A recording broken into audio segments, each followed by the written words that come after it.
1470 मलिक उल तुर्जानी प्रतिनिधी मालिक मोहम्मद यांनी केला. नाके बंद करून पुन्हा सैर केला. 1946 मध्ये मलिक मोहम्मदच्या वडिलांच्या मृत्यूनंतर निजामशाहीची स्थापना झाली.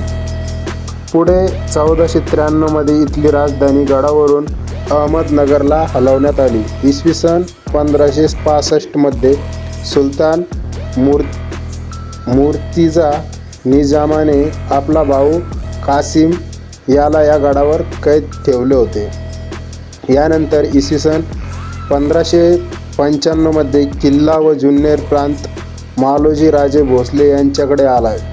जिजाबाईंचे वडील जाधवराव यांच्या हत्येनंतर 1629 मध्ये जिजामाता गरोदर असताना शहाजींना त्यांना 500 स्वार त्यांच्या सोबत देऊन रातोरात शिवनेरीला नेले. शिवनेरी गडावर श्री भवानी मातेच्या शिवाईला जिजाऊने नवस केला, जर आपला पुत्र झाला तर तुझे नाव ठेवीन.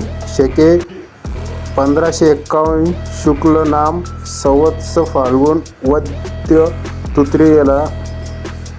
तृतीयेला शुक्रवारी सूर्यास्तानंतर शिवाजीराजे यांचा जन्म झाला. तारीख होती 19 फेब्रुवारी इसवी सन 1630. इसवी सन 1632 मध्ये जिजाबाईंनी शिवाजीसह गड सोडला आणि 1637 मध्ये किल्ला मोगलांच्या ताब्यात गेला.